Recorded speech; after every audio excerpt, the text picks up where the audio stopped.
if you're on a farm in a foreign country and 3 blacked out Mercedes drive in the yards and they pull in and you're like, oh, this is probably going to be a bad day. It's either going to be a really good day or a really bad day. Usually it's on the second half of it. So, and then you get a bunch of guys get out in Reebok tracksuits and a grill and some chains, and they start telling you you're going to be doing this and you're going to be doing this. And you're like, shit, this is not a good sign.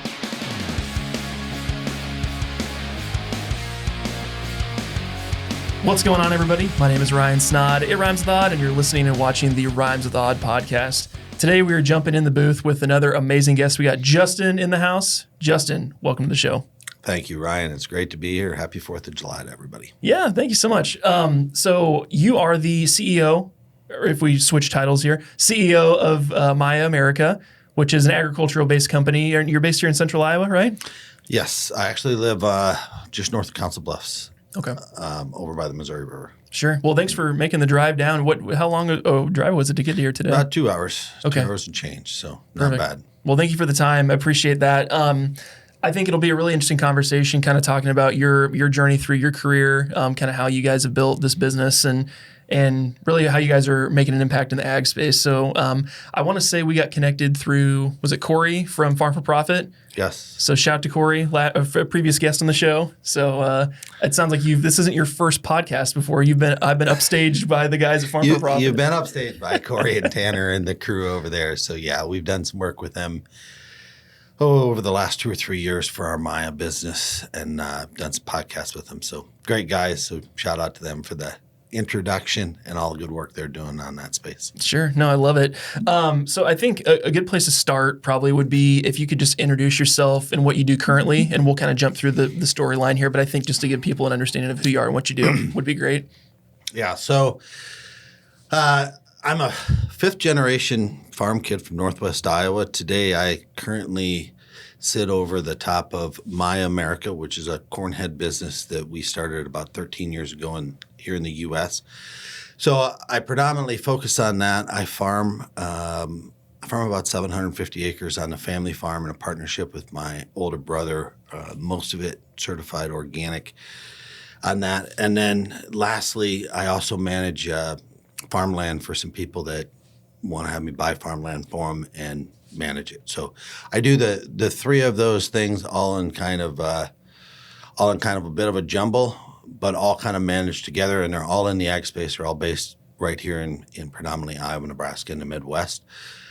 So ultimately, everything is ag based, and I'm kind of sitting over the top of two operating businesses as well as my farming business on top of it. Sure. Of the 3, what takes probably the most of your time and energy at this point? You know, it's a combination of between managing farmland business and Maya business. Those are predominantly where I spend my time. I spend the least amount of time on the farming stuff. My oldest brother is on a family farm who's also a partner with me on the cornhead business. He does most of the farming work side. So I like to do the business side of that, but less time sitting in a tractor. Sure. Yeah. Well, I think there's probably a good mix enough where of the 3 things that you probably never get bored. You can always do something else. If you're getting tired of one thing, you can try another thing. So boredom is not an issue. Enough hours in the day is an issue, but boredom is not one of the problems. But I do like the fact of having an equipment business and then farming as well as my is managing some farm ground. The combination keeps you very current and very fluent on what everything is happening, what's going on with prices, markets, inputs, returns, the land market, the equipment market. And I think the more knowledge and the more information you got as far as what's happening and what's taking place in the market allows you to be better at what you're trying to do. So there's a method to the madness as well of being across that part of space of ag for me. Sure. Well, and it sounds like all 3 of the businesses are in, is it row crop operations? Is there any livestock with the farms or anything that you get involved with the livestock side? No, I do. I predominantly try to avoid livestock if I can. Okay.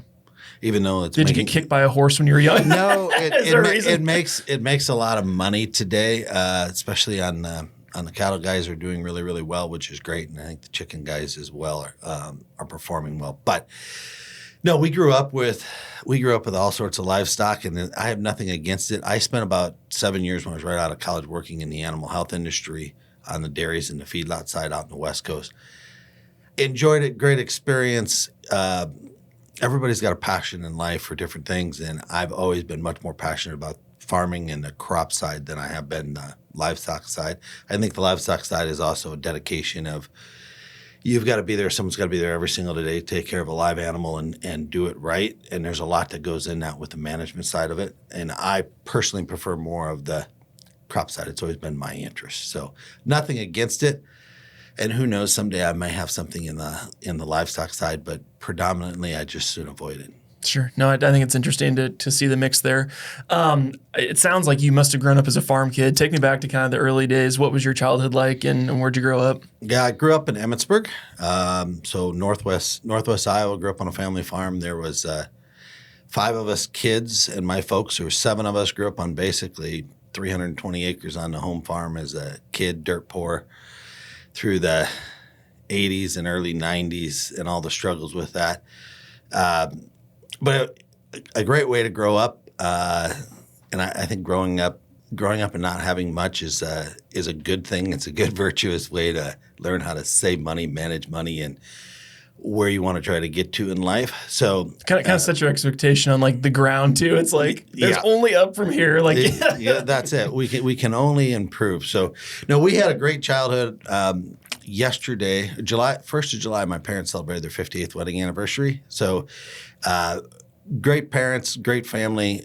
There's 4 of us boys and 1 sister, all predominantly in some sort of the ag space. So great from that perspective. I mean, we went from walking beans and having chickens and cattle and pigs and sheep and you name it as kids growing up from a livestock standpoint as well as cropping and growing crops and then growing the farming operation as all of the boys got older and as we got later down the line into the 90s. And so then we built the farming operation and it got bigger. And over time, honestly, we lessened out of the livestock side, which I was perfectly fine with. I have an older brother that has three hog finishing units, but I don't really call that livestock farming because most of that is they bring the hogs in, they take them out, and he has someone that does the chores predominantly. So I'd call it pretty limited versus actually having livestock and managing them. But great. I grew up there, went to high school there, and then I spent 4 years in Ames at Iowa State and did my agronomy degree there. Okay. And so graduated in about 2000 from there with my agronomy degree. But yeah, a great childhood, great growing up on a farm, and great growing up on a farm when I remember when a 4020 was the largest tractor we had as a kid and a 6-row corn planter. And so I remember all of that stuff from that time until what we have today. So yeah, it's been a good progression. Very cool. What's the, in terms of favorite chores to do growing up versus your absolute least favorite? It sounds like anything animal related, you're like, hell no. Yeah, I would prefer to avoid the livestock stuff. I never really enjoyed walking beans in July and August, and we used to do a lot of that. So that was never my favorite thing. I actually used to do a lot of detasseling, and I never minded detasseling because you can make a lot of money, and I think I was good at it. So I used to enjoy sitting in a tractor a lot, like the pleasure of going out and working ground or planting or sitting in a grain cart or a combine. I used to enjoy that a lot, and I still do. I think it just comes down to the management view of how you manage your time today versus the value of what you have someone else do. But I always enjoyed the field and the farming and the crop side the most. That would have been the most enjoyable thing. I mean, if you take any kid if you had an air-conditioned tractor that you could sit in an air-conditioned tractor versus walking beans, that was always a positive. Back in the old days, we went from walking beans, then we went to the old bean riders where you had the bar across the front with the seats, spraying Roundup and 2,4-D everywhere like it was water, which I look back at that and I think, Christ, that's probably not the safest thing for kids to be out doing because you end up with a bath with the stuff. But you don't see any of that stuff happen anymore today since we have Roundup Ready beans, Dicamba beans, and the the world of farming has really changed, and no one's going to go out and do that from a labor perspective anymore. So those were all great things to do growing up. I'm glad I don't have to do them anymore. Sure. What do you think is the biggest life lesson or something you took with you and your character from your childhood that you use every day in your adult life now?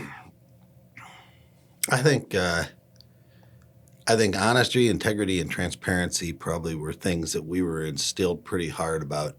You do the right thing, you tell the truth, and you just be open and honest and transparent about it. And I think it's such a simple thing to do, and yet in the business world, it's huge. Like it gives you that value piece of, one, you don't have to question what you told someone, because you tell them the truth, you tell them what it is. And if you're doing business and you have something that went the wrong way or is not good, I have never found it to be better. And I've never found it to be a win to hold off on just being transparent with, hey, this is what this is going to look like. It's not going to be good. Whether you're talking to the banker or an investor or whoever you're talking to, you just better to just be open, transparent, and be forthright. And I guess the last one would be hard work, because we worked our asses off as kids. And I think as I look at our family today, I think everybody has got a fantastic work ethic, still works their behind off. And I think at the end of the day, if you're willing to go out and just put in time and work, you will probably find success. If you want to be honest, work hard, show up and do a day's worth of time, and be transparent with people what you're doing, I think you can find a lot of success in the world. For sure. No, I think that makes a lot of sense. And you notice too, if you work with other folks outside of the Midwest or other areas, that, not to say everyone in the Midwest has those values, but I feel like a lot of times we'll work with clients or contractors or people outside on the East Coast or West Coast. It's like they just don't value those same things. And it's kind of weird because you grow up around a group of people that similar values, and then you go elsewhere and it's like, oh, the whole world isn't honest. They don't just or they're not forthright of why they just ignore you. It's like, why are you ignoring me? And there's an actual reason. It's like, oh, if you just told me, I would have it's one of those deals, just knowing the truth helps. The cultural difference around the world is stunningly amazing. It is a black and white difference from going to South America versus Eastern Europe versus Western Europe. There's a difference in Canada, and there's a significant difference from the East to the West Coast. Now, I think Americans in general there's a benchmark of what you expect across America, but the Midwest, we are fortunate for those of us that grew up in the Midwest and are here, because I would argue people are very nice in the Midwest and predominantly quite honest and quite straightforward, and that's not always the same thing you're going to get around the world, especially outside of the country. It's a complete different paradigm. Sure. And we'll get to some of your international exploits here in a bit, because I think that's a super interesting thing where a lot of people that are in farming grew up on a family farm, stay on the family farm. You've obviously gone elsewhere and done other things and came back here. And I think an interesting piece would be, talk to me a little bit about this farming overseas. You mentioned you went to Iowa State. What was kind of your journey to get to the point where you're going elsewhere? Yeah, so I went to Iowa State, did my bachelor's degree in agronomy, graduated, and I spent a year in New Jersey working in a corporate office for an animal health company, which was about as far out of the realm of anything I ever expected to do. It hardly had ever been out of the state of Iowa. So spent a year living right across from Manhattan, and then had an opportunity to go.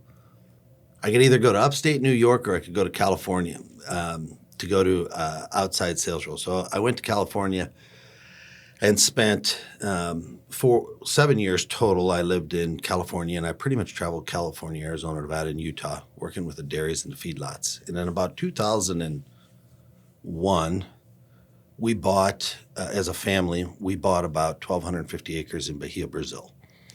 My younger brother had been in Iowa State, did a study abroad, was in Brazil, ended up meeting some people down there, decided he wanted to stay down there. So the whole family traveled at different times down there, and we decided to buy some farm ground down there, rented some farm ground, and ended up with basically a 2,500 acre farm in central Brazil. Cleared some of it, put it in production, started farming. And so I started spending time going back and forth to Brazil, which was nice because the seasons were opposite from here, and it was kind of fun to go down there in the winter and plant crops and be at a different place. And so at some point, a group out of New York had been down there, investment banking group, and they said, hey, we're down here looking for ground in Brazil. We just bought the lease on 40,000 hectares, 100,000 acres in Ukraine. We'd like to find an American to come farm it. And my little brother said, and at this time, I was finishing up an MBA at Fresno State in California, and I was just about done with it. And I had done a thesis on the idea of doing an ethanol plant in Bahia, Brazil, because predominantly soybeans, getting me more corn there. But I had an idea. I was going to go to Brazil, help him and do an ethanol plant. So he said to these guys, hey, I'm not going to leave Brazil. I speak Portuguese. I'm building a business here. You should talk to my brother. So I ended up going to Ukraine, spent 3 days on a whirlwind tour, and I went and looked at 3 farms, predominantly south of Kyiv, towards in between there and Odessa.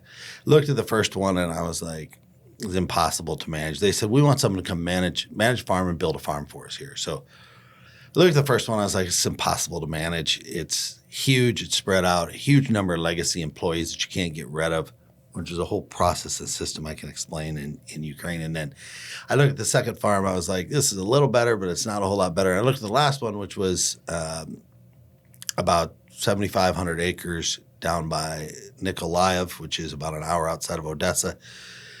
Had about a dozen employees. And I said, this is a farm I can actually manage. I can manage the people on.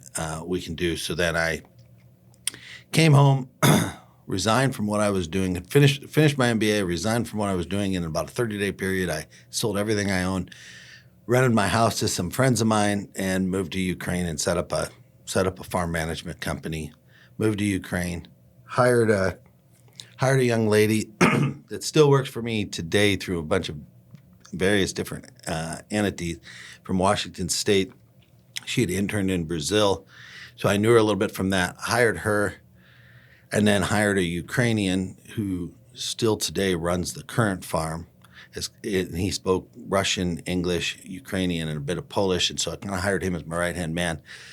I went there in 2008, and we imported about $2 million worth of predominantly used and some new equipment from the States that in 2008 you couldn't hardly find equipment in Ukraine. Ag was booming there.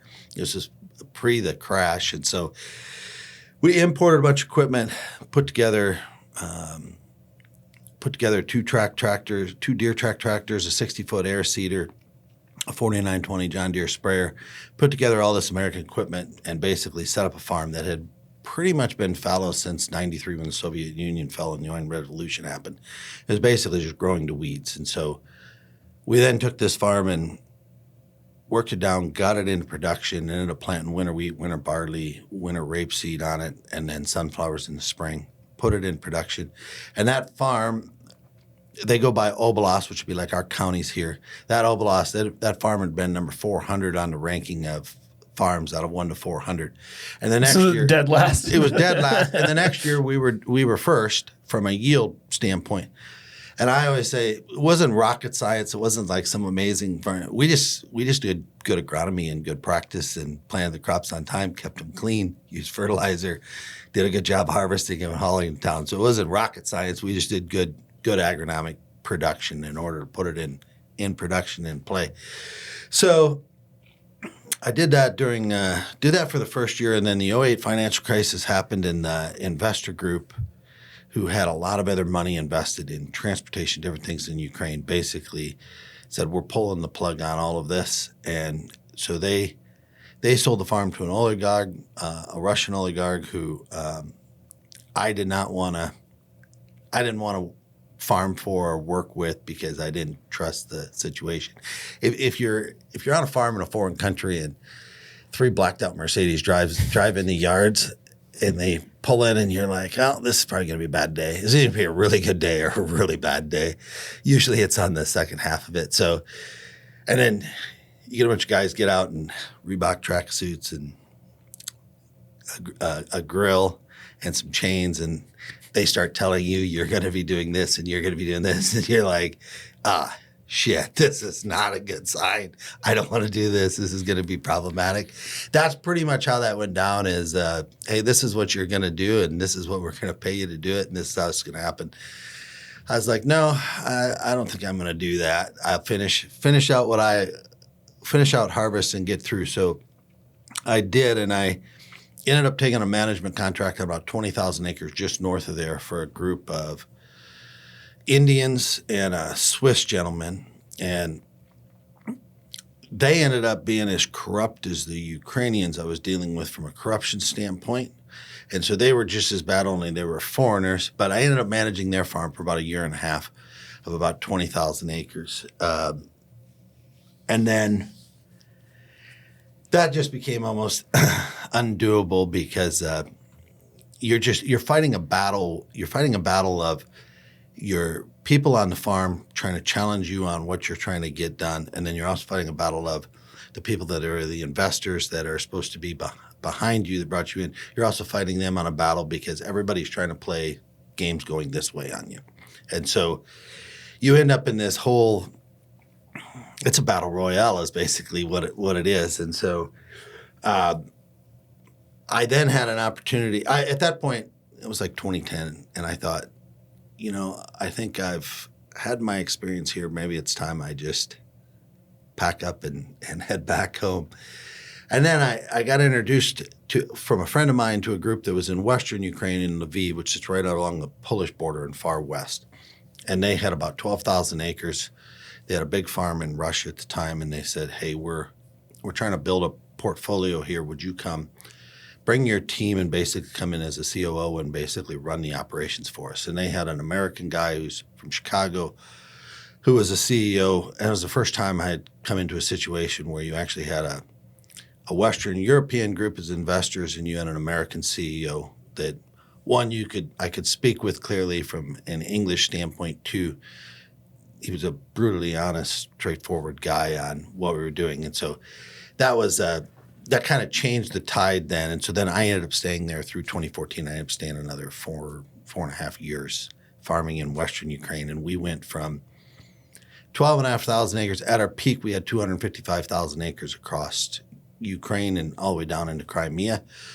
Then we divested that down to about 135,000 acres, roughly 55,000 hectares, and then farmed that for the rest of the period I was there, broke into 7 different farms. And so if you back up a little bit and you look at Ukraine as a whole, when the Soviet Union fell and Ukraine took its independence, the way they broke up the land is they broke it in what they call pais. It's like a pie. So you could have a 100-hectare rectangle, so that's 247 acres. It's called 250 acres in a rectangle as a field. That may have been broken out to say everybody in that village got 4 hectares or 10 acres. So this 250 acres, there's 25 owners of that plot of land. That can't be sold. It can't be traded. It basically is given to them. There's not the ability to take to go sell like you would on a clean deed and title or borrow money against it to take debt against it. It's just you own this land, and so therefore they turn around and either farm it themselves or rent it out. And depending where you're at, if you were in a place of low-quality land, you might have got 20 hectares or 50 acres. If you were in a place that was super high quality, you might have got 2 hectares or 6-7 acres type of thing. So traditionally, let's say you got 4 to 8 hectares, so you got anywhere between 10 and 20 acres is what was given. So then to go farm that, you go in and sit down and you do a lease and you try to get these 25 people on this 250 acres together to basically sign a lease over to you for, let's say, 5 years to farm the ground. And you pay them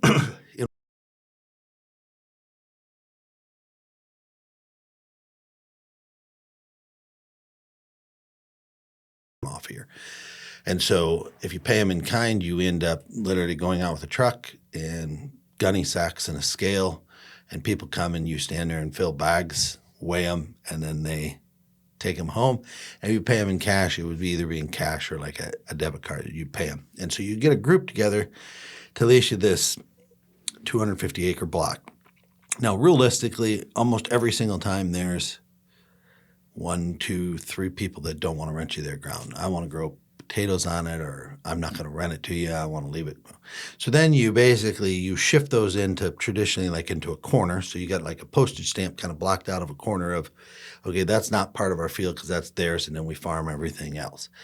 And so that's ultimately how you do it. And then you end up with a room half the size of most people's house of just papers for leases and contracts and documentation, which has all got to be cadastred, basically certified out that you go out and you get those certified that you've got that lease, and then you can operate on it. So it's a challenging environment because if you own a piece of farm ground, you've a lot of times farm it differently than something you might be renting on a 1-year basis on what you're going to put into it for investment, fix up, whether it was drainage, irrigation, or any of those type of things, as well as maybe how you're going to handle your fertility on that because you don't know what the length it's going to be. And the reality is, if you had a lease there and someone decided they wanted to take your lease from you, like if it goes to court, the local's going to win. You're not going to win, especially as a foreigner. That is going to happen. So there's a whole management process on how you do your lease structures and how that happens. And then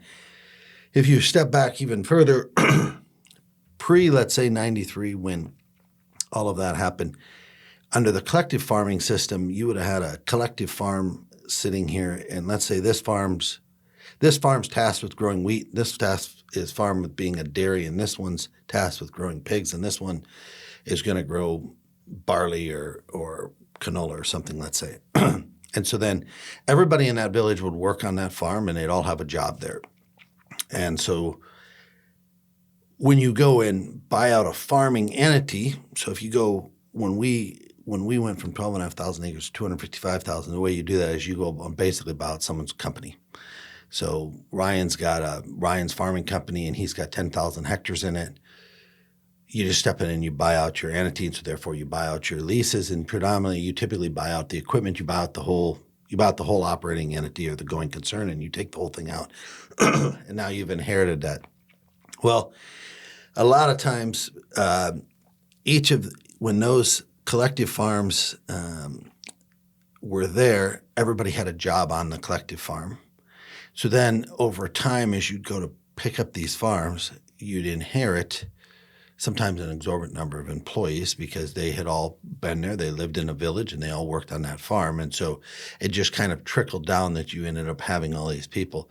And on that first farm, like I was going through everybody's list of what they did, and it has always stuck with me. We had a battery charger attendant and a locksmith on the farm. That's their full focus of their job. So you take an Iowa farmer, you have 2 employees on your staff. One is the battery charger attendant, one is a locksmith. And the way that culturally worked was, hey, I need you to go dump seed corn in the planter today. No, I'm a battery charger attendant. I charge batteries. That's what I do. That's my job. That's the way that system works. There's no like duties as assigned on the job. No. Title. There's like I drive the tractor to the planter. I don't dump seed into the box. That's not my job. That's someone else's job. Like my job is here driving the tractor. Right. That's the way that works out. And in the old days, they got paid a very low salary to everybody have these tasks. And so then you look back at it and you think, why would you have a battery charger attendant? Well, under the old Soviet equipment, they probably had to charge a battery every day to get everything to start because a lot of that stuff just didn't stay up and a lot of it wasn't maintained. The locksmith thing, I think, is just funny. I don't know why the hell you'd have a locksmith. Just get a universal key, fire the guy, or have him do a different job. You look at that and you think, well, that's kind of amazing. Who in their right mind? But you had all these tasks of, well, no, he's a tractor driver, he's a truck driver, he does this, he does this. And so when I first got to Ukraine in 2008, everybody there got paid by the job. So if you're driving a tractor with a 20-foot disc, a 6-meter disc, let's say, and I'm driving one with a 12-meter disc or 40-foot disc. So, for example, you'd get paid twice as much because I'm going to do twice as much work. If we both work an hour, I'm going to cover 10 acres, you're going to cover 5. So you get paid twice as much. So everybody is equal across the system. And you got paid so much for driving the truck for routes, and if you're combining, you got paid by so many tons of how much grain you combined a day was worth X amount of tons. So I'm sorry, you could either do by the tons or you could do by the hectares. The problem with that system is you're incentivizing people to just go do as many hectares as they could get across because that's how they're getting paid. So you may just raise whatever tillage equipment piece up here so you can go a little faster so you can cover more acres. If you're combining, a lot of times you're just a combine driver. You can just open it up and run it out the back. I don't care. I just got to get across more acres. Now, if you're paying by the tonnage, then all of a sudden they're much more pertinent to what they get in the tank. But then they're going to say, well, it's a poor crop. I'm not making as much money. So you have all these different things that to me just did not make sense at all in a system. So we changed everybody to paying them hourly, which was literally like the second revolution of the Soviet Union coming. Like, what do you mean you're just going to pay us? You're going to pay us all by the hour. So we paid everybody by the hour. And then you got time and a half as overtime up to double time. Quite a crazy system because you saw a change of people that just absolutely fought it the whole time of, we can't do it that way. Like, no one's ever done that. Like, who pays by the hour? Like, that's nuts. Then it takes a few months, and then all of a sudden you start getting people that realize, hey, if I work really, really hard, I'm going to get an extra 20 hours at time and a half or maybe double time. And so then all of a sudden you get guys that are just workaholics. They're fantastic. Like, I want to do the best job possible. And it truly was like a revelation of, hey, this is a much better way to do this system versus trying to keep track of what every single person. Otherwise, you have to literally document everything that everybody does every single day, what they harvested for tons or how many hectares they did. I think it's just a silliness system. So we changed the system, which was upheaval for a while. Then after it floated, and then everybody really, really liked the system and said, hey, this is a great way to work. This is fantastic. So it's a real learning process. And when I went to southern Ukraine gets about 500 mils of rain. So let's say 12 inches, 13, 15 inches of rain on an annual basis. Very dry. So my goal was, I'm going to go down there and get as much of this I can into a no-till system. And we're just going to do as limited tillage as possible, which was not the way of the old Soviet methodology of how you did it. I think the agronomy book was a 1974 agronomy book that they worked off of. And it was basically, we're going to moldboard plow, we're going to disc it twice, we're going to plant it. And it was just, if you took that today and you took parts of South Dakota, North Dakota, Canada, Wyoming, Montana, where we know we can go out and no-till a crop in and manage it and do a better job for moisture control, crop production, and limit your expenses. I mean, you just look at it and you say, hey, we're in a dry, flat climate area. Like, this makes perfect sense to go there. But absolutely like pulling teeth because there was a change to the system on how we farm. Like, nobody no-tilled, and their only answer was always, well, that might work in America, that won't work here. Mm-hmm. And it's like, well, you can make it work here. It's just people will fight you every step of the way, and it's an amazing thing. Then after a couple of years when it works, then it was everybody else's idea. Sure. Which is perfectly fine, but it's like, oh, this is a great idea. Look at the money we're saving, and look at the production we can do. So you find a lot of cultural norms and a lot of challenges there, and it's no different than I did a lot of work in Africa. I've done a lot of work in South America. It's no different there. Russia, same. A lot of those cultural norms of just, this is the way we've always done it. This is the historical view. And therefore, putting anybody outside of their box of what they typically have done or historically have done is pretty challenging. And in that culture, I'd say it's more challenging than others. Get people to actually open up and change the way they do it. So anyway, I ended up staying there through 2014. We had the Russians took Crimea in 2012, and that thing started to get hairier. We had sold the farm we had in Crimea about 30 days before the Russians ultimately took Crimea, which was a great deal for us, probably a bad deal for the guy that bought it unless he was in the know, which is very possible. But we got out of that, and then we had some farms over in Poltava, which would be pretty close to where the fighting is today on the east side. And we got out of those and basically concentrated in western Ukraine, which is the Carpathian mountain range. So you're sitting in Lviv, you're sitting roughly, let's say, 30 miles from the Polish border. So that's, I tell people it looks a lot like Wisconsin in my view. Like it's pretty rolling, a lot of trees, very good soil, a lot of rain come off the Carpathian mountain range. Oftentimes, verse rarely being too dry. But then built that into seven farms with 7 operating managers, 2 agronomists, both had been predominantly trained in Germany, so very good Western technology. And you ended up with really a logistics guy, managed the logistics for those 7 farms, a farm manager on each one, and 2 good agronomists, and then did all your buying and all your management from an office basis and all your procurement and selling. And then you ultimately had labor on all 7 of those farms. And then for us, we pretty much had tractors, planters, and sprayers on those 7 farms. And then we owned 26 combines. We'd rent about 25 at the start of rapeseed harvest. And we basically go around and just combine as a group through every farm. That way you could manage the trucks, the labor, and you just basically went to each one to go do it. So, because with all these operations, were you were mainly like an operations manager, or were you owning all these different ones as you went along for all the different locations you went to? No, we as a company, from an investor standpoint, we own the operations. My role in that was really running the operational business side of all the farming, the labor, the people, what we put in, what we produced, that whole side of it.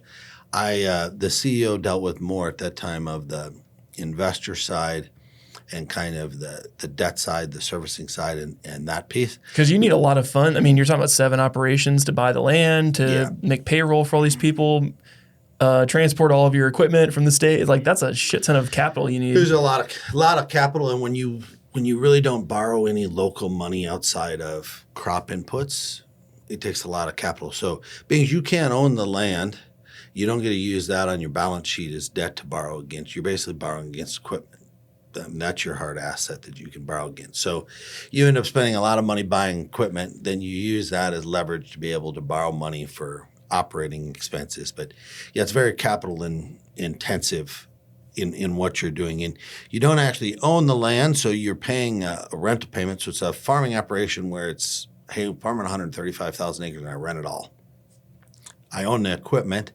I have the labor and the inputs, but I don't have the land as a debt facility to borrow against on it. So, yeah, the investor group was publicly traded on the NASDAQ in Stockholm, and so they owned a large portfolio in the Black Earth region of Russia, and then we built the portfolio in Ukraine and operated both of those. So, yeah, it was a phenomenal learning experience. I've often said I spent 2 years doing an MBA and learned the business side of things that I wanted to understand. And then I learned more in 6 months about business of the rights and the wrongs in Ukraine than I ever did going through business school on how you deal with things. Like it's a challenging, it is a challenging place to operate is probably the most politically correct way I can say it. Like that is a system built off of, there's a lot of corruption goes on there. There's a lot of that happens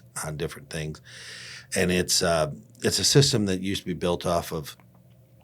This was all in essence the Soviet Union's property, and everything went in, and the crops came off, and all of a sudden you're a private investor comes in, and you're trying to run it from a capitalist standpoint of making money and making business, and you've got a group of people on the other side that are your employees, people you do business with that.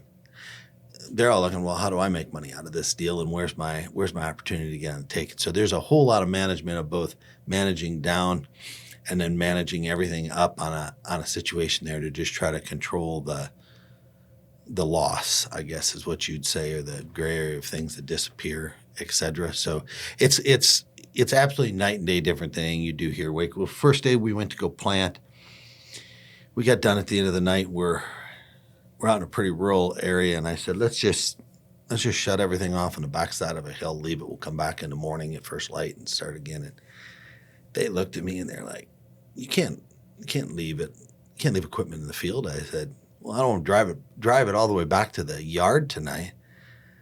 well, then we got to go get security guards. I'm like, well, no one's going to find it out here. They're like, oh, they'll find it. You won't have anything left in the morning if we leave it. So I then learned that you leave anything on the field, you put a security guard on it. You lock your fuel tanks. That means like a guy, like an armed person, just to make sure nobody's just stand out there and watch it. I mean, you would never in the Midwest go out. I mean, I don't know. Pitch a tent in a cornfield and watch your combine. Who's going to park a tractor over the backside of the hill on a half section and then be like, hey, I need to put a security guard out there for tonight? Fortunately, we don't have those type of issues here from a trust and a management standpoint.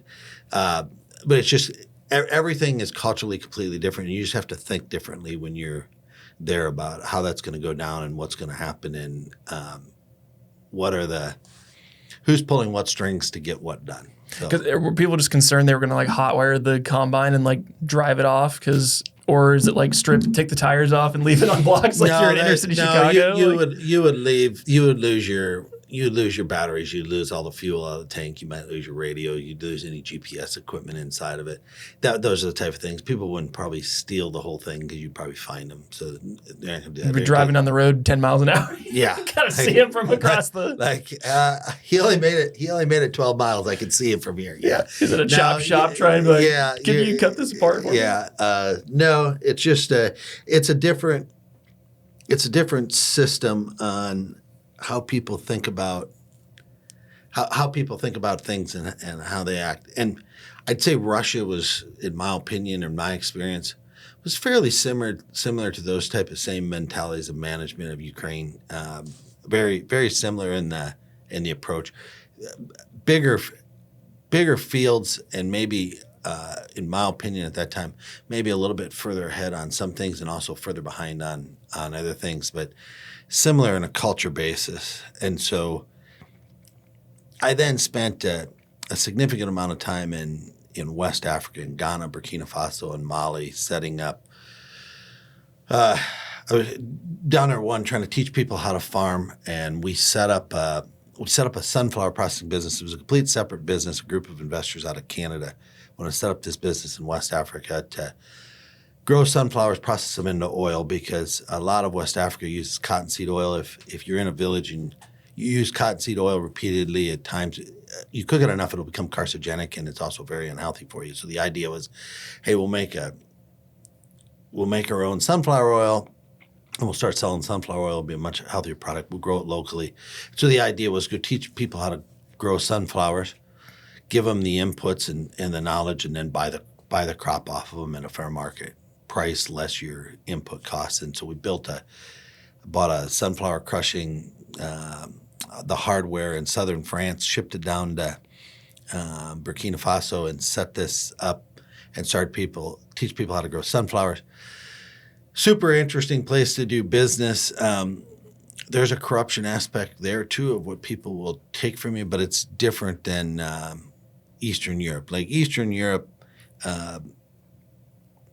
if I steal a bag of weed, I might get caught and something bad happens to me. So I'm going to figure out how to steal a truckload of wheat and make $1 million and go buy an island. In Africa, it was more of I'm going to steal this knick-knack and this knick-knack off you. But it's still the same issue. And so you still run into this issue. Like you get to harvest and you go to buy the crop and I sold it such came through yesterday. It's all gone. I don't have any money to pay you for your inputs. That's a different type of problem, but it's also a similar problem issue in Africa. Africa's got some amazing ag potential. There's a big technology drag and a big knowledge drag to get there in order for them to be self-sufficient, in my personal experience for where I worked there. Sure. So. I mean, what a crazy journey just for, leaving the States, going, you're talking about Brazil, like Eastern Europe, like Western Europe, Africa, all the places. Did you have an outlook like that where you wanted to travel and do this? Or was it just like somebody asked you, hey, would you be willing to do this? And you're like, why not? Let's do it. I always had an interest to travel and go see the world and see what else was out there. So always been still an interest of mine to travel. I still find it quite fascinating to see different cultures, different landscape and all that. So I always had an interest, and I had an interest in the business part and I have a passion for ag. So it was one of those combinations of, hey, I got to go do farming, I got to go learn a lot about business, and I got to go see another culture. What I didn't know when I went to Ukraine is I didn't have intentions of being gone for 7 years when I went. And the reality is the cropping cycle is there that you would plant, if you started in April, I mean, you would start, let's say, planting corn in April and then sunflowers into May. And if you're planting any soybeans, maybe into May as well. And then you would be spraying your winter crops throughout those April, May, June months. And then by the 1st of July, you'd start combining barley, and then you'd roll in and combine canola, and then you'd combine wheat, then you'd combine sunflowers, and you'd combine corn. And we'd start on the 1st of July and hope to be done by New Year's. So you'd combine for 6 months. And in the fall, after you took your winter crops out, in September, October, November, you're planting back all of your winter crops going back in. So you're planting in the fall, harvesting in the fall, all the way through, and then planting again in the spring. And so the only months you're really not in the field are January and maybe a little bit of February. And usually by the end of February, you're spreading fertilizer on your winter crop. So it's a very intense 12-month a year farming, and you're 8 time zones ahead. And at that time, not great internet connection. We don't have the technology we have today for your ability to do things. I used to live on Skype, which doesn't even exist anymore, I guess. So yeah, it's and as a foreigner for me, you go, like I go live in Ukraine as a single guy, foreigner, go be there. You pretty much work every day. I mean, you've got expats and friends that you might go out and go do something with, but for the most part, you're there to work. You're farming 7 days a week, and you're pretty much going. And so, I always had an interest to go do that experience, and then I got burned out after that. When I left, well, then you had the Crimea issue, and then you had the Maidan Revolution, and it was pretty wild times to be in Ukraine during that, just from roadblocks and protests and everything going on, and it's just gotten worse today for what's going on today. So I just got to a point where it was time to come home, and I had all of it. But from a business and a learning experience, it's been fantastic. I wouldn't trade any of it from a knowledge and experience and a learning of cultures and business side and an ag side. It's been fantastic. I mean, I some days do look at it and say, I missed 7 years of my life here, family, friends, and all the things you do here by being there. But on the same note, I basically traveled Ukraine, Russia, and all of Western Europe and a good portion of Africa during the times I was there. So I got to see a ton of the world and experience a lot. And I did most of it for doing ag stuff, either going to look at farms, going to look at equipment. So huge amount of knowledge base that I would never have gotten that if I was at home in Iowa on the farm. So For sure. I think it's super interesting. One of the big questions I have too is just from going to all these different cultures. You mentioned some of the differences in culture, but also the language. How did you get by? Are you are you fluent in like 6 different languages, or did you have a translator? I suck at languages. No. When I first got to Ukraine, I started learning Russian, and in the South, everybody spoke Russian only. And then after a couple of years, when I went to Lviv, in the West, everybody only speaks Ukrainian, which is much like Russian, and you can get by. But if I said good morning to you in Russia in the West, you're going to answer me good morning in Ukrainian, which is different. And so then I tried to start learning Ukrainian, and I kind of just blurred the two together and got by the best I could. At the time, my Russian Ukrainian on farm stuff was not bad. Like I knew the crops, knew the equipment. I could go out and talk to a guy driving the planter, a guy in the combine, and tell him what I want adjusted, set, and do that stuff. So I could get by there. I could read Russian or Ukrainian well enough to sit down and order lunch on a menu, etc. Could I sit down in a bar next to someone and have a conversation and get lost? Absolutely. I would get lost in that piece. But being as we had international investors from Western Europe, most of our office spoke English or spoke some English, because most of that was our books were all done in English. So that piece from English side was there. My agronomists, they were trained in Germany, and they predominantly spoke English or could speak English.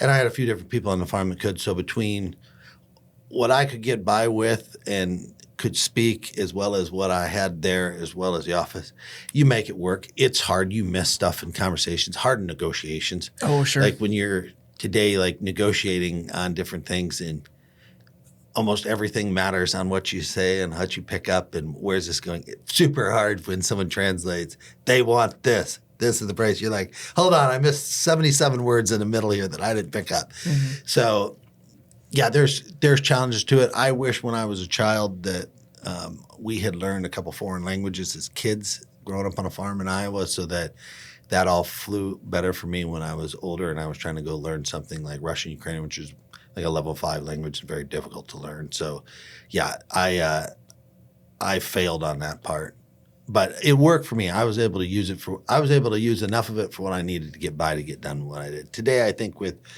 the apps that you can use for translating live on the spot and the internet technology would probably be much easier than it was. I mean, when I first got to Ukraine, I didn't have an iPhone. I had a BlackBerry and I had paper maps. And so I remember driving to Dnipropetrovsk one time and I had a translator with me who spoke terrible English, and we would get to a town and we'd just roll the window down and ask someone which way to Dnipropetrovsk, and they'd point this way on the road because we had a map in Russian and we were like, we don't know what the hell we're doing. Today I look at that and I'm like, heck, I use Google Maps to drive from Omaha to here so I know how far it's going to be and if there's any traffic. We're like, you just didn't have that technology. You didn't have that ability to translate, et cetera. So I'd say it's easier today than it was then, but that's okay. It was part of the learning process. Definitely a lost skill. I think my generation will probably be the first that doesn't know how to read like an atlas or do that stuff, because we had it when I was a kid, but you pull out where are we at? And you pull the big, I'm like, oh my gosh, the accordion of paper. And it's just, it's insane when you like even say that, like, oh yeah, I was just like traipsing around Eastern Europe, like with a map that's in a different language. I don't know how to talk to people. Don't know where I'm going, what I'm doing. When I look through stuff, I've got stacks of books. So there's little travel books, that you'd have. You're going to go to Italy or you're going to Germany, whatever. It's a little travel book of like all the things to see and maps and stuff. And I used to have stacks of those because you'd put one in your pocket and you'd take it from whatever country you're going to. And then today here, yes, we can do everything on our cell phone, and it's so much different. Like my folks still have an atlas in the pickup in the car, that they open up and flip through. And I'm thinking the next generation probably won't know what a paper map is. Mm-hmm. It won't have it. So it's changing times. Technology for that, from a travel standpoint, make life a lot easier, and also easier to do a lot of research. There's a lot of countries I went to that I absolutely knew nothing about when I was going there. Like I went to Gabon one time, which is a little country north of Ghana. And I flew in there, and I'm thinking, I know absolutely zilch about this country. I don't even know what language they speak. I know nothing about it. Fortunately, there was a guy waiting at the airport to get me a visa, and I ended up spending a week looking at farm grounds for the Ministry of Ag there. And I look back at that now, and I'm thinking, one, as I'm older and what I know about the world, I'm like, I don't know if I'd go there, period, today, because I might not come back. Mm-hmm. Two, I don't know that I'd want to go through the headache. Three, I would do a lot more research and work and know what I'm getting into and what's happening versus just going. But you also do things when you're younger differently and a little more carefree, in my opinion. And also, wasn't as easy to do research like it is today, where you can jump on Grok and go look up whatever you want. Like it's just it wasn't the same. Sure. Insane kind of travel experiences. I think we could probably go on for hours about that and just all the experience, the food, all the stuff. But let's shift the story here. You ended up in Spain at some point, right? Yeah. And that's kind of when Maya comes into the picture. So tell me how'd you get to Spain and how'd that connection happen? So in 2012, so we had bought some farms in Ukraine, and we started growing corn, and they didn't raise a lot of corn in Western Ukraine, and bought these farms, and I inherited 8 Geringhoff corn heads. And I have no knock on Geringhoff. They make a great product. I'm not knocking them, but I ran these 8 corn heads. I had 30,000 acres of corn. I ran 8 corn heads, and at the end of the year, I had a guy from Geringhoff come and give me a quote to rebuild these corn heads, get them ready for next year. And the price tag was like 25,000 euros. And at the time we were like a 1.4 euro. And I was like, this is this is nutsoid. Like, you'd be kidding me. So I sold them off, and I bought 8 Capellos straight from Italy, which is an Italian-made cornhead, and had them shipped to Poland. We got them. And at that time, the front idler on so you have a cornhead, you have row units that go down. You have what they call gathering chains. So your gathering chain goes down, goes around the top bracket, bottom bracket goes down. Underneath that is 2 rollers that roll together like this. So the corn plant comes in, the rollers grab that corn plant, they snap it down through. You have your deck plates or your snapping plates here that catch the ear as it comes down through. So they sit, let's say, this far apart. Ear comes down through it. It hits those. It bounces off. Gathering chains grab them, pull it up, take it to the auger, take it through the feeder house, take it in the combine process. The way the cornhead works. On Capello ones, we got the front idler was poly. And I said when we got them, I'm like, hey, these front idlers are poly. And they said, you won't change any of those in 3 years. And I think we changed 137 the first year. And ultimately, my combine drivers were not as much of operators as they were drivers. And so they'd hit the ground, and the ground was frozen late in the year, and I was not happy. So at the end of the day, I looked at that and I said, I have too much loss in the field, too much downtime. I'm not happy with this. I got to find a better cornhead. And so I found the guys called Maya in Zaragoza, Spain. Kind of sits between Barcelona and Madrid, kind of as a triangle. Sits about an hour and a half outside of the two. Found these guys, and I called Luis, who's the owner of the factory, and I talked to him a little bit about his cornhead, and he was explaining it to me, and he said, you know, if when we make a cornhead, it has a 3-year unlimited acre warranty. And I said, Luis, I have 30,000 acres of corn, and my operators are not the best. And he said, if I make a cornhead and I can't put a 3-year warranty on an unlimited acre, then I'm not putting my name on it. And I said, I will be over to see you in like the next 2 days. So I called my brother Lance, who's on the farm in Emmitsburg, and I said, hey, found this cornhead. It looks really, really good. And the guy has a 3-year unlimited acre warranty. And I said, I'm going to go see him about buying cornheads. And so my brother Lance said, I'm not doing too much. I'll come meet you there. So he drove to Minneapolis, flew to Barcelona. We met there.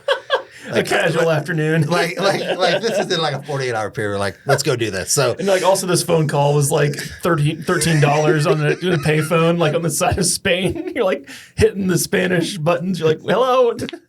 Hello. So we go to Spain, go up and spend about 2 days in a factory. And the guy by the name of Luis Urban, who his dad started building cornheads in like 1973 or 5 in a garage in Spain. Started building cornheads there. And the 2 boys, Luis and Raul, his 2 sons, who are basically, let's say, about 45 today, they both went to engineering and architecture school, took over as his dad retired. Dad's still in the plant every single day. Still today, he's like 86 or 7, and he's out there working. And so they started making cornheads. And so from the 70s up through, they were selling predominantly in Spain and a little bit of France and a little bit in Germany. And so we went over, spent 2 days with them, and went through this cornhead, and I was blown away. I was like, this is fantastic. From the quality and the engineering was just awesome. And so I said to Luis, I'll buy an 8-row cornhead and we'll ship it to Iowa, and we'll use it on the farm this fall, and we'll just use the hell out of it, and we'll see how it goes and see if it actually works the way we think. So bought one and said, I'll just take a flyer, and I wasn't going to go buy 8 of them and send them to Ukraine. I was like, we'll send 1 to Iowa, and we'll see how it goes, and we'll try it. So, and my brother had a Drago, and he had a deer, and so we got this Maya cornhead. And first one we got was an 8-row. It had 10 snoots on it, which today everything in the U.S. market is poly because it slides better, and that's what the market wants. It didn't have hydraulic adjustable deck plates. They were fixed, which today everything is hydraulic, or Dragos are spring-loaded, so that you can adjust them by the size of the stalk of your corn plant. So it was fairly basic, but it did just a phenomenal job in the field. Like, there was just no corn behind the corn head. it has a chopping unit underneath and it chopped and it just did this amazing job chopping it. So we ran it. I mean, we ran it hard all fall, and we were like, this thing is fantastic. Like, this is better than any other corn head we have ever run. And between myself and Ukraine and between my brother farming there, like, we had been through pretty much every color and brand of corn, and we're like, this thing is absolutely the cat's meow of it. So I went back to Luis and said, hey, I'd like to build a business selling these in the U.S. I'd like to bring them to the U.S. So we ended up setting exclusive rights up for North America with them, and then set up Maya America, and they have Maya Spain. So we set up Maya America and basically set up the business, said, you know what, we're going to start importing corn heads. 12 years ago, we started importing corn heads, and so we started out in Nebraska because the next step was, who do we think's got the toughest corn to combine? And we decided it was going to be Nebraska because it's irrigated. There's a lot of times you go to combine corn out there and it's grass green. It's 12 feet tall, and they can raise a 300 bushel crop under irrigation. Sure. And people want to leave a 2-inch stump out there with a chopping corn head. So we're like, that'll be the testament. If we can do it there, I think we can do it everywhere else. So we started out there, and we started having success of people saying, hey, these things are unbelievable. They just stand up and they do a fantastic job. And so that started it going, and so we started selling heads direct, and now today we're continuing to build a dealer network that goes everything from short line to some case dealers to a few AGCO dealers that sell our corn heads to farmers. There's 6 of us today that work on that business, with 2 people that just do sales and tech support, and then a full-time parts person. And we've done a lot of automation. Like, we've automated all of our parts books so that everything is electronic with AutoCAD layouts that you can go in and get it and pull it out, ship it to you.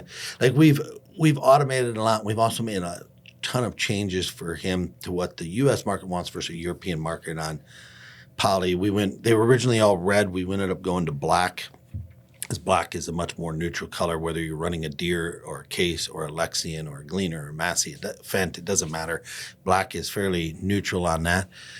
So we've made a lot of changes over the years, but ultimately we have a great product. We can sell it I would argue, at a better price than our competitors. We're a smaller company. We probably don't have as much overhead. We've got a fantastic warranty, and in 12 years, we've had great success, and we have phenomenal customer retention. And so we've just continued to build that business over time. I feel like it's a great business for us. I love being in the space. I truly feel like it's a great value to the American farmer, because you can buy a product that I would argue is better than everybody else's for less money with a better warranty. Sure. It's interesting to see kind of the full circle of you coming back, because you mentioned there's like almost 40 other competitors in this area. How did you first get this involved? Because I think you come to the Midwest and you're like, hey, I got this like Spanish-made corn head. You guys got to try this out. Like, how did you get your first wave of customers, and then how has that marketing practice changed for you over time? Yeah, we started buying one ourselves, and then my brother brought one in Nebraska, and then we sold one to a couple other people that he knew out there, and we knew a bit in Nebraska, and we started there, and then we sold some locally, and then the next year, and continued to word of mouth. Just honestly, just use word of mouth. We didn't really market a whole lot. We used word of mouth and just talked to people saying, hey, I heard this guy had one and it's good. I'll try it. So started off of that, and then started working on trying to get dealers to take it on. And ultimately, you bring a new product to the market and you're a small company and you only have one product that you focus on. It's not like, hey, we got 20 other things. Here's our smorgasbord. This is the one thing we got. This is the one thing we do well. It is hard to break in, and it's hard to get going. We started doing Husker Harvest and Farm Progress and a bunch of these shows to get out, show our product, and then get in the demo days so people can go out and actually see it working. And it takes time to get people to recognize you're going to be here and you're going to be around, and you have parts and you have service, and that you actually have a good product. And there's a leap of faith for someone to go say, buy a corn head from us from John Deere because I know there's a John Deere dealer down the road, and I know the resale market looks good, and it's easy. And so some people might say, hey, I'm willing to pay excess more up front, and I would argue to get a product that isn't going to work as well as ours. But there is market acceptance on that. Just that's the way the markets work. So we built it off of that. And then in the early days, we did a lot of stuff on Facebook, of promoting it on Facebook, when I would argue it was easier to promote stuff on businesses on Facebook. And then as it continued to grow and as we got more relevance with people and it continued to take off, then we got more into the social media side. And then ultimately, that's how we ended up meeting Corey and Tanner for Farm for Profit. And it kind of worked in an interesting way in that Corey and his dad bought a corn head before Farm for Profit was a thing, or at least I don't even know if it existed at the time. They bought a corn head and ran one, and then the next, I think it was the second year, the derecho hit. I can't remember what year it was. And then they put a bunch of down corn units on it. And Corey was like, hey, this thing is absolutely awesome. And then because you could still harvest even after the wind had blown it all after over. the wind had gone down, they were out and still able to just go out and harvest. And so then he's like, hey, this thing is really, really awesome. And so then he became another word of mouth, just, hey, these are really good corn heads, and it really works, and it saved my bacon during a derecho. And then we started working with Farm for Profit guys, knowing that we needed to reach more people. We needed to connect with more people. And I do believe that the word of mouth of farmers, like I would rather have 5 farmers come and tell me, hey, I have this piece of equipment and it works great, than any salesman that's out there trying to sell it. I get it. I'm the same way. So when you can get other farmers, they'll say, hey, I've had 1 or 2 or 3 of these over the years. They work fantastic. That's a really good way to reach people. And so then kind of flipping it over to, we went away pretty much from all of our print advertisement and any of that, and have really focused on how do we reach more people. And I think the social media side for us from a business perspective, when guys are in a combine or ladies for that fact, and they turn the corner and hit the auto steer, there's a lot of time I think people spend flipping through their phones in the fall, whether it's TikTok or Twitter, whatever it is, X, whatever. So you get a lot of people that look on and see videos of see it working, or say, hey, I know this person here and they're using one, I can talk to them. And so that's a lot of how we built that, basically just over time. Sure.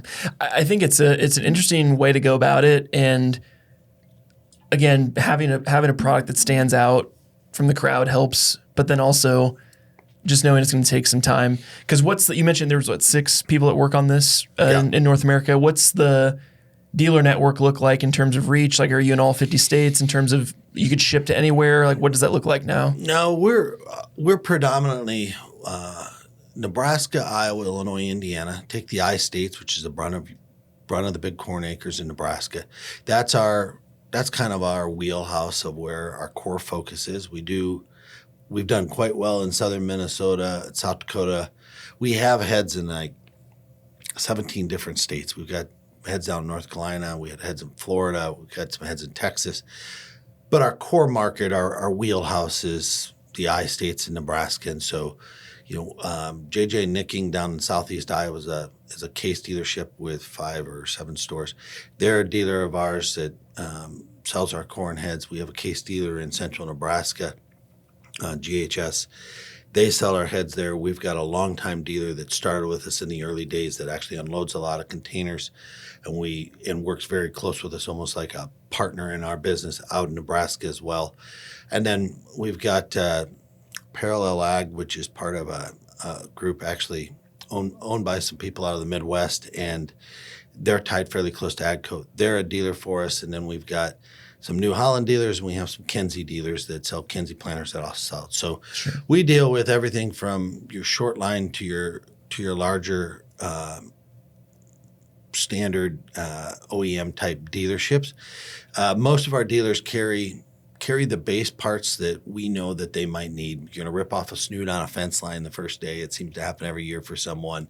Or if you catch a rock here, you might break this, et cetera. So they have their base parts, and then we have a warehouse in Emmitsburg, and we have one in Omaha, where basically everything else is that we can ship out, and we can basically ship stuff everywhere the next day if we need to, if we are in a pinch for that. So ultimately, from a sales standpoint, we have a dealer network list on our website, and also our numbers are on there. And if there's not a dealer close to you, we can sell ahead either through a dealer or figure out how to get you to a head. And like in Pennsylvania, for example, we've sold about 3 or 4 corn heads over the last 3 years in Pennsylvania. Mm-hmm. And so that's a place where today we'll go add a dealer in Pennsylvania because we now have enough market there that we want to make sure the customers have got someone there and someone with parts and service trained. So sometimes it's the chicken and sometimes it's the egg that leads it. Sometimes you find a dealer and they start selling heads. Sometimes you have an area. We sold 2 corn heads last year in Ontario, Canada. And so we are linked up with a group there that's going to be our dealer up there. And they sell some manure equipment and other short line type stuff, and said, hey, there's just a real market need right now here. So that's a scenario where they actually called, we're looking for a corn head, and said, we've been watching videos. We want this corn head. So we sold them a corn head. Then they turned around and bought another one. And then they said, can we represent you up here in this area? So we said, yeah, that's perfect. Like we're going to start to build a body there. So it's a slow process. I think we're not experts in the equipment market. I would argue we're farmers. We're farmers and we're entrepreneurs that trying to figure out. I know we've got a good product at the right price and it works well. We're learning as we go of how do we add new dealers and how do we get the right representation in each place that fits what we need to do. And we haven't done that all perfectly right. I'll tell you that much. There's mistakes in everything you do. But so far, we've been quite successful on that. We continue to just try to get new dealers in new areas that'll represent our product, because I think ultimately we have a better product that a dealer can make some money on and the farmer can save some money on, and it'll stand up and support them better. And at the end of the day, the less downtime you have and the more corn you can put in the combine is more that you can sell.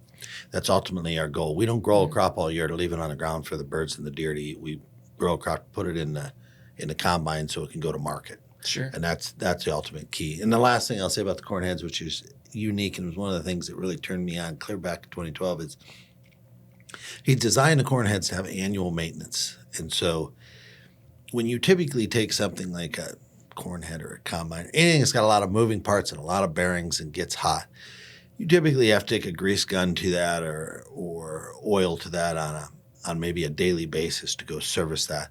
He designed his corn head to basically, you service at the beginning of the year and you service at the end of the year when you're done, so it's ready to go for next year.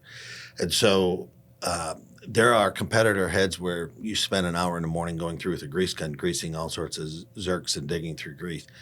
Ours, you service it. Hopefully it's serviced by the 1st of September, and when corn season starts, in the morning you might have to service the combine, but you don't need to touch a corn head. And it's all of that stuff adds up from time. Labor's tough in ag. Time is money. All of that stuff adds up from a service and a cost standpoint. So there's just a lot of unique features on our corn head that has made it a really fun business. It's an Iowa-based business here in the Midwest, run by farmers for farmers. Sure. No, I love that. I'm sure you've probably started to catch attention from Case, from John Deere, some of these manufacturers that you're providing a better head than the OEM stuff. Are they friendly to you? Is the big picture to maybe like have this stuff maybe be acquired by these companies? Like, how's the relationship between the actual manufacturers of the equipment? I think for someone like Deere and probably Case, we're probably so small in comparison to what they do that it's probably, I don't think they probably lose a lot of sleep over where we're at. I will say like for Case, I think we have a lot of customers who have said, hey, your corn head is just superior in what it does in the field. So I think when you start getting some of your OEM dealerships to say, hey, I want to sell your product, doesn't mean they won't sell a Case or a Deere product, but I want to have your product to offer to customers from a price service. I think when that starts to happen, you definitely start to open eyes, and we have opened the eyes on some of our competitors that are non-OEMs that definitely recognize our product has been taking hold, and it continues to take hold, and our reputation is very good. It's just a very well engineered product that fits well for the marketplace. So, yeah, it continues to grow, and I think over time it will. I have no idea what we'll do from a long-term basis. I think our view today is continue to build the business, support the customers, and just continue to grow it. We all so my other partner Rick is in Kansas. He's also farmed. So we're all farmers. We've all been in this a dozen years. Our team's dedicated to it. We like what we're doing. We know our product, and Luis and Raul that manufacture them. They're the people in the world. If you said, "Hey, I'd like to have new neighbors," you could pick those people out of Spain, and they'd be the people there. The highest integrity, the highest honesty. Great workmanship, true to their word on everything they've done. And I have spent a lot of time doing foreign business, and you don't always find that in foreign countries, of finding people that you can do things honestly on a handshake if you wanted to, and they're going to be as good as the guy down the road in Iowa from you. So it's been exciting on that piece. We're in the process right now of expanding into South Africa. We've had a big interest. A lot of it from videos on social media from farmers in South Africa that are saying, "Hey, we want to get a corn head here." So we're in the process of setting a dealer up in South Africa. So we'll probably sell some heads in South Africa. I'm also working on setting up some stuff to sell some heads into Ukraine, because I've had demand from some people there that I continue to know that I still talk to in Ukraine. And we've looked at other places, but my core focus is continue to build a market in the U.S. and just honestly continue to be the best at what we're doing. I don't have a view that, hey, we need to sell a quantity of heads that we're trying to rival John Deere out of their marketplace. It's not going to happen. One, we're not going to get there. Two, we just want to sell enough. We want to sell enough heads that we can continue to grow our business every single year, take really good care of our customers, and leave them a product that they're really, really happy with. I'm not looking at that business saying, hey, it's going to be a $1 billion exit. It's not our view on it. Our view is let's just continue to operate and do a really good job with it. Sure. No, I love that. We'll take a break here and go to the lightning round quick. Got some different questions for you. Have not briefed you on what these are, so sweet. That'll be good. Did you want this other water? Yes, I do. You can take that one. There you go. Sorry if I'm making you parched here, making you talk a little too much. That's all right. So these questions are not told to you before, but most of them are ag related. So I'll give you a couple softballs here. But you mentioned you're not a big fan of the livestock side, but can you tell me what a young female pig that has not given birth is called? A young female pig that has not given birth. Yes. You just threw me. You might have to come back. It's not a sow. It's you might not be able to hear this. You'll embarrass me. Go to your next question. I already stumped you. Sorry. I'll come back to your next one. We'll skip it, Steve Harvey. We'll skip it. We'll come back. Why am I drawing? I can give you a break. It's okay. We'll come to the next one here. We're off to a great start. Yeah, we're killing it. What is a fruit that is grown mainly in Wisconsin and Massachusetts? A fruit that is grown mainly in Wisconsin and Massachusetts.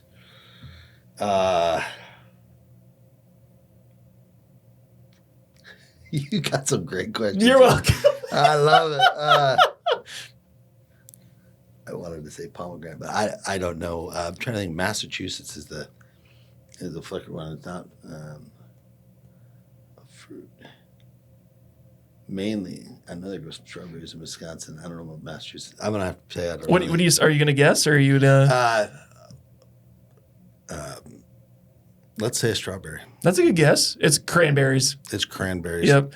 Those are unique though, because they float in the water. I was going to say mulberries. Okay. But now, if I'd asked you what grew in West Africa, you'd probably know, or Ukraine. I just asked you the wrong place. You probably asked me the wrong place. Cranberries. Okay, that would make sense. Yeah. Especially for the Northeast. Yep. So I'll throw the next one at you. Can you name, conservation's a big conversation a lot for farming. Can you name 5 different conservation practices on a farm? Yeah. Are you talking like government practice like CRP, or are you talking like water? Yeah. Like water treatment or anything like that? water management for water runoff, for nitrates, also for water from a phosphorus standpoint, reducing erosion, managing your cover crops, building soil organic matter, soil health, soil biodiversity, reducing or managing your pH level, so you've got your earthworms, reducing things like your anhydrous ammonia so that you're not killing soil stuff. There you go. That's like 10, I think. We got. Honestly, I love the whole conservation. I focus a lot on the organic stuff because I love the idea of taking out synthetics, taking out herbicides, insecticides, fungicides, and using manure as a fertility base. Like, I think from an ag protection standpoint, I think it's not necessarily going to feed the world to try to change everybody over to that, but I think from a soil health and an organic and a confirmation standpoint, it's really, really good. Sure. Yeah, and there's so many practices too. We shoot a lot with different ag clients, and it's like, you got drainage tiles, you got cover crop, you got the tillage stuff, all the different. I mean, even yesterday we were shooting at a water, like near the watershed, and like all the different things they're doing with that to try to limit the runoff. I think there's a lot of cool stuff going on. A gilt. You got it. There it is, a gilt. I was like, I know it's on the tip of my tongue. It's going to come to me. When you were just talking, I was like, a gilt. It just popped in there. I haven't thought about a gilt since I was a kid on the farm, but yes, okay. There you go. I knew it'd come back to you. This will be the one random question. When was the Statue of Liberty gifted to the United States? Ooh, the Statue of Liberty gifted to the United States. Let's go with 1904. Close. It was 1884. So like about 20 years later. But ironically, tomorrow's 4th of July. It was on the 4th of July. It was on the 4th of July. They did the ribbon cutting and the whole thing. So somehow I found a picture of that. I was like, I don't know how everyone stands still there. They don't smile. Everyone looked like your family just got murdered. Like, Can you go up in the Statue of Liberty today, or is it closed off? You can still go up, yeah. I think it's Can you go all the way up to the top? I think it's in either the crown or the torch. I can't remember which one, but I haven't been. My wife is just talking about she needs to do some continued ed for her work, and she's wanting to go to New York City. And I'm like, she's like, oh, you should come with me. I'm like, I don't know if I want to go. It's not a huge interest of mine, but I'm like, well, I'd probably go to Statue of Liberty, go check it out. I'm a big history guy, so you go to Battery Park and see the Ground Zero and go see the Statue of Liberty. It's absolutely worth going to go see and go do. Sure. Well, I'd probably, while I'm there, you got to go to a Yankees game if there's, go to a baseball game or something. That'd be kind of cool. So, okay, last question. We talked a lot about combines. What is the highest priced John Deere combine on the market right now that you could buy from the manufacturer? Probably an X9 1100. Okay. Do you know how much it costs? They were around $1 million. I would say 1 to 1.1. That might have come down a little bit with the ag economy, but let's call it 1.1 million. That's probably without heads. Yep, that's the number. 1.1 million. There you go. So yeah, you got like 4 of the 5, I think, 3 of the 5. The gilt took me a while, and the cranberry thing threw me. I was thinking blueberries and mulberries, but cranberries makes perfectly good sense. Cranberries float, correct? Yeah, they're floating in the water. Like you always see the cranberry splash commercials with the farmer with his his waders on saying stuff. So that's great. Okay, so kind of tying it all together here. We talked about a bunch of different stuff in your journey. What's been the biggest lesson that you've learned from farming and owning a business? Like, what's been some of the things that you've taken and applied to the rest of your life? Yeah, if you look at farming and you look at business, I think there's a couple things. One is risk management or risk mitigation. You do that in farming on how you do your marketing and what you look at from budgeting and expenses and where you take risk and when you expand and don't expand. It's the same in our equipment business as well. It's like how do you manage that? How do you manage that risk, and that rolls over to life, because you do the same thing in life, whether it's personal investing or do I go to a country today that maybe I shouldn't go to? We're talking about going to South Africa to expand our business. It's like, well, is it safe to go there? Like, there's a risk. So managing risk is one piece. I think the second thing that business has probably taught me that you don't necessarily, that at least I didn't probably learn as well when I was a kid or until I got older, is on delegation. Like, I think there's there's a process in life of when you delegate and when you do yourself. And there are certain things that I often say, I have to do that myself because it's something that only I can do, or it's I need to speak with that person or whatever. But there is a time where you learn, hey, you know what?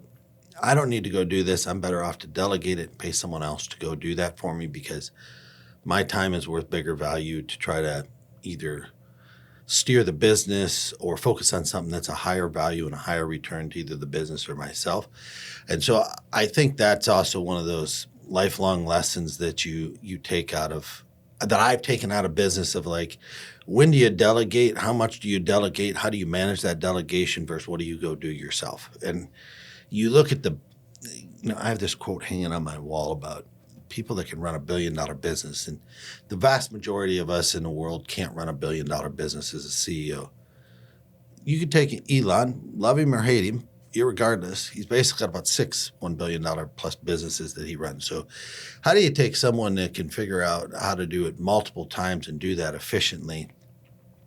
And you read about the way he does things, and it's high intense, go in, spend time focused on what needs to be done, delegate to people, give them the responsibility, give them the reward if successful and the hammer if not, and leave them to it. And so then it comes back to, you got to hire people that are good, and you got to measure twice, cut once. You got to trust them, and you got to train them, and then you got to delegate it off. And I think they don't teach you in business school, like, hey, this is how you're going to learn to manage stuff when you want to go start your business. No one ever told me any of that stuff. Those are things you figure out as you go. No, I love that perspective, and I agree. Like, you have to think differently if you want to be different. Yep. You can't think like everyone else if you want to be different than them. So that's a huge piece. We talked about some of the last 12 years of Maya and America and all the stuff you guys are doing here with the dealerships. What's been the biggest challenge in growing the business the last 12 years? The biggest challenge, you manage a lot of moving parts. So you're managing the foreign exchange. You got to look at the Forex on the euro to the US dollar. Today I'm managing the tariff piece on Spain of getting hit with that coming in. Then you try to manage inventory and financing and cost of capital, because you're ordering a lot of stuff in that's not sold that you need to have here by the time of harvest, but it takes time for planning and shipping. And then probably the hardest part is the sales part. I mean, at the end of the day, you have to get that product either sold to a dealer or to a farmer and convince them, show them, get them across the hurdle of, yeah, I'm willing to write you a check for that product. I would say the hardest part is you're competing against, you can take a major like a Deere or a Case or a Lexi, and they have a huge marketing budget and they have a huge presence of being well known. And so anytime you're the small guy and the entrepreneur that's trying to go build something, you're competing against an absolute giant that is well established in the market for 100 plus years.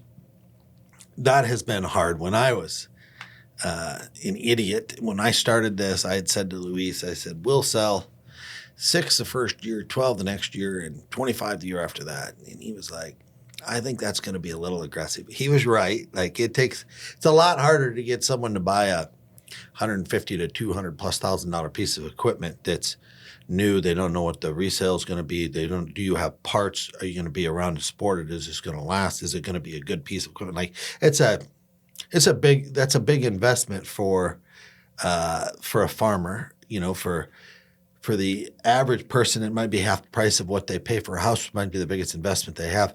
Farmer's going to buy it and run it for 3 years. Like, it's a big deal. So getting over that hurdle, it's been a challenge without a doubt. Absolutely. I think just having that perspective helps, though, because if you were naive to the industry and didn't know, if like you mentioned, if the engineers went and tried to do this, and they don't know the market, they don't know the farmers, what they're expecting, you can kind of, ahead of time, hey, I know this is a big investment, but here's why it's worth it. It's worth your time. That's a huge piece. And then the next, or one of the last questions I had was really advice you would have for other people in the ag space. Obviously, things have been changing a lot the last couple of years with technology and all the changes, the markets, the commodities, everything that's going on.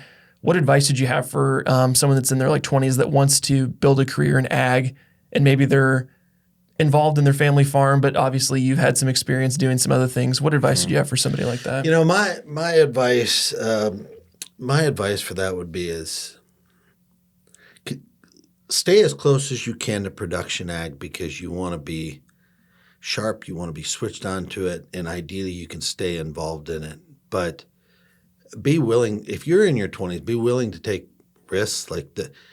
I would argue the people that are most financially successful are the people that are entrepreneurs that have gone out and built, whether it's a massive farming operation, an equipment company, a seed business.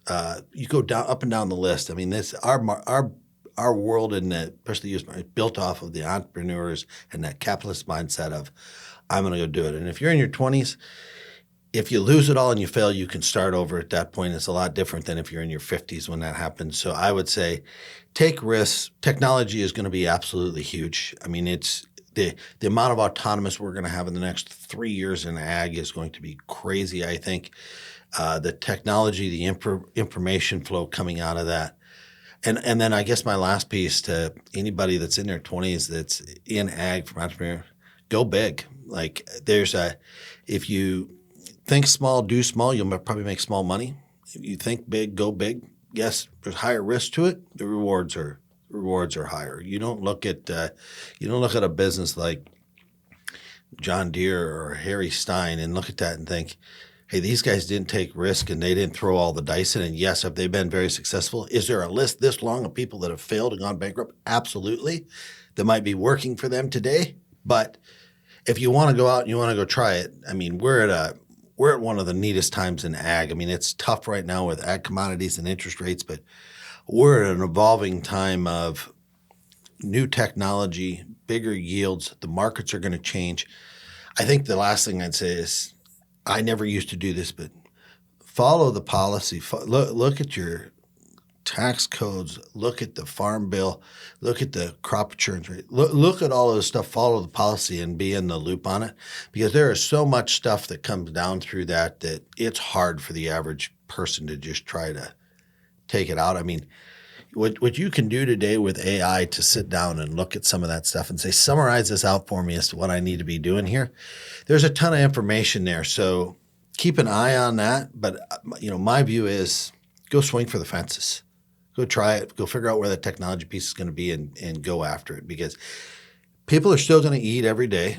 I don't care how much AI and how much technology we get. Most likely, unless we get to the point where we can take a pill and we don't have to eat for the year, you're going to have to eat.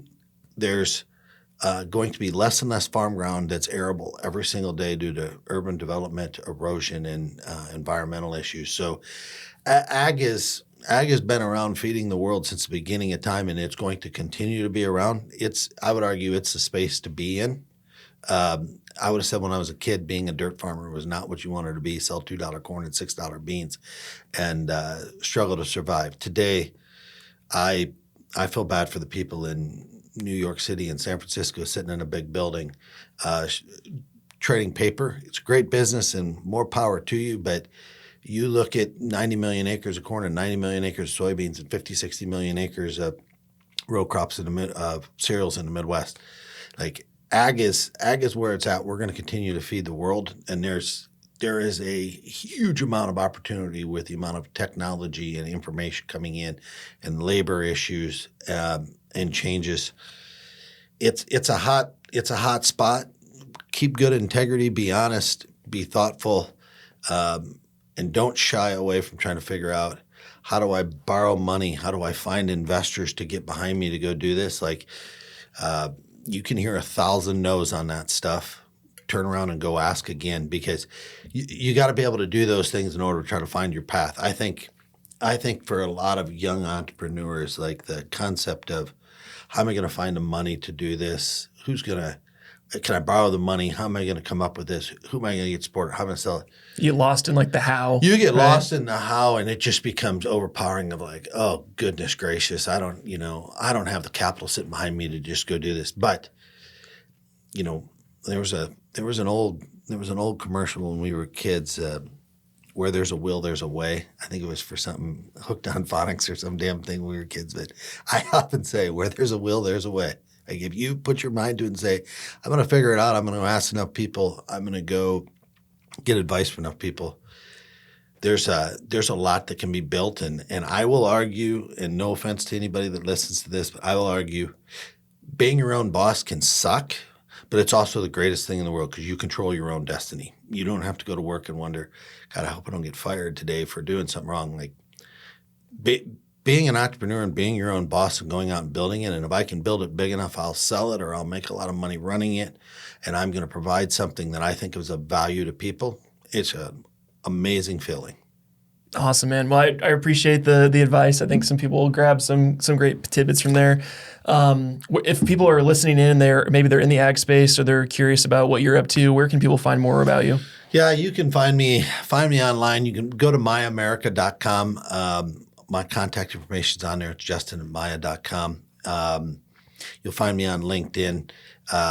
I'm readily available, and if you listen to this and you have questions or comments or thoughts, reach out to me. I love to connect with anybody in the ag space, and I try to do my best to help anybody that's trying to be an entrepreneur and try to go build something to be there to support them. So I'm pretty easy to find. I guess the world today of technology, you can practically find anybody. So you can find me, and I'd be happy to connect with you if you listen to this. Ryan, thank you so much for the day and the opportunity. Sure. Well, I appreciate you taking the drive down, and I really think it'll be cool to see where the businesses continue to go with all the three things you're up to. So just appreciate you taking the time today.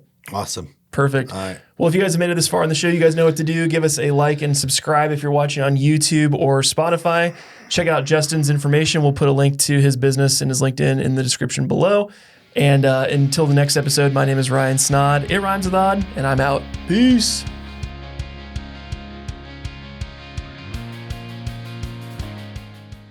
Thank you so much for watching yet another episode of the Rhymes with Odd podcast. We really do appreciate your support. If you could give us a 5-star review on Apple iTunes, that makes a world of difference, guys. Also, if you're tuning in on YouTube or Spotify, make sure to subscribe so you don't miss another episode, and check us out on social media. Also, if you'd like to inquire more about our services here at Snod Media Group or learn about doing your own podcast for your own business, you can find us at snodmedia.com. We'll see you in the next episode. Peace.